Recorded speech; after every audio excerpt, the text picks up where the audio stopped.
بسم الله الرحمن الرحيم الحمد لله رب العالمين والصلاة والسلام على رسول الله صلى الله عليه وعلى آله وصحبه وسلم تسليما كثيرا أما بعد فعن أبي هريرة رضي الله تعالى عنه عن النبي صلى الله عليه وسلم لولا نشق على المؤمنين وفي حديث الزهير على أمتي لأمرتهم بالسواك عند كل وضوء. عن مقداد بن شريح عن أبيه قال سألت عائشة قلت بأي شيء كان يبدأ النبي عليه السلام إذا دخل بيته قالت بالسواك. கண்ணியத்துக்குரிய என் அருமை சகோதரர்களே, பெரியார்களே, இன்றைய பாடத்தலைப்பாக பல் துலக்குதல் என்ற தலைப்பின் கீழ் 2 ஹதீஸ்களை தெளிவுபடுத்தி முக்கியமாக எந்தெந்த சந்தர்ப்பங்களிலே மிஸ்வாக் செய்வது வலியுறுத்தப்பட்ட வழிமுறை என்பதையும் தெளிவுபடுத்த விரும்புகின்றேன். கண்ணியத்துக்குரிய சகோதரர்களே, அபூ ஹுரைரா ரலியல்லாஹு தஆலா அறிவிக்கின்ற செய்தி புகாரியிலே பதிவு செய்யப்பட்டிருக்கிறது. நபிகளார் சொன்னார்கள், லவுலா அன் அஷுக்கா அலா உம்மத்தி வஃபி ஹதீஸ் ஜுஹைர் அலா உம்மத்தி. இரு நம்பிக்கையாளர்களுக்கு அல்லது என் சமுதாயத்திற்கு சிரமம் ஏற்பட்டுவிடும் என்று நான் அஞ்சாமல் இருந்தால் ஒவ்வொரு தொழுகையின் போதும் பல் துலக்குமாறு அவர்களுக்கு நான் கட்டளையிட்டிருப்பேன். அமர்த்தும் பிசுவாக் இந்த குல்லி சலாத்தின். ஒவ்வொரு தொழுகையின் போதும் பல் துலக்குமாறு அவர்களுக்கு நான் கட்டளையிட்டிருப்பேன் என்ற செய்தி புகாரிலே பதிவு செய்யப்பட்டிருக்கிறது. அதேபோல மிக்தாத் பின் ஷுரைஹ் நபி அவர் தந்தை வழியாக அறிவிக்கிறார், ஆயிஷா ரலியல்லாஹு தஆலா அவர்களிடத்தில் நான் கேட்டேன், நபி ஸல்லல்லாஹு அலைஹி வஸல்லம் அவர்கள்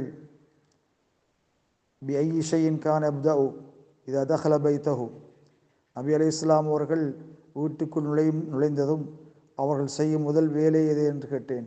அதற்கு ஆயிஷா ரலியல்லாஹு தஆலா சொன்னார்கள், அவர்கள் பல் துலக்குவது என்று பதிலளித்தார்கள். கண்ணியத்துக்குரிய சகோதரர்களே, பல் துலக்குதல் அசிவாக் என்னும் சொல் மூலத்தின் ஆளப்பட்டுள்ளது. இதற்கு பல் துலக்குதல் என்ற பொருளும் உண்டு, பல் துலக்கும் குச்சி என்ற பொருளும் உண்டு. பல்லில் உள்ள அழுக்குகளை அகற்றுவதற்காக பல் துலக்கும் குச்சி போன்ற பொருட்களை பயன்படுத்துவதே வழக்கின் சிவாக் எனப்படும்.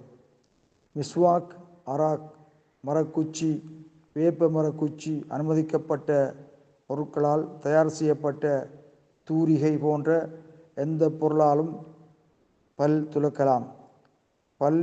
பல்லில் உள்ள ஊத்தை அகற்றப்படுவதுதான் நோக்கம். அது அனுமதிக்கப்பட்ட எதை கொண்டு அகற்றப்பட்டாலும் சரிதான். பல் துலக்குதல் நபி வழி சுன்னத் ஆகும். குறிப்பாக அங்க தூய்மை செய்யும் போது பல் துலக்குதல் வலியுறுத்தப்பட்ட நபி வழியாகும். சிலர் பல் துலக்காமல் தொழுதால் தொழுகையே செல்லாது என மிகைப்படுத்தியும் கூறியுள்ளார்கள்.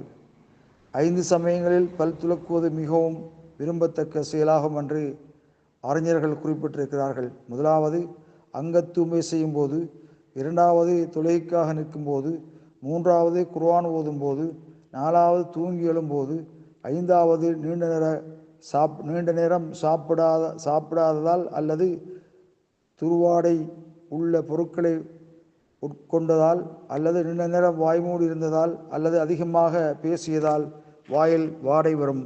இப்படியான சந்தர்ப்பங்களிலே மிஸ்வாக் செய்து கொள்வது வலியுறுத்தப்பட்ட நபி வழி என்பதை நாங்கள் தெரிந்து சந்தர்ப்ப சூழலுக்கு ஏற்றவாறு மிஸ்வாக் செய்வதை ஒரு வழிமுறையாக நாம் எடுத்துக்கொள்வதற்கு எனக்கும் உங்களுக்கும் அல்லாஹ் செய்வானாக. ஆஹிரு தஅவானா அல்ஹம்துலில்லாஹி ரப்பில் ஆலமீன்.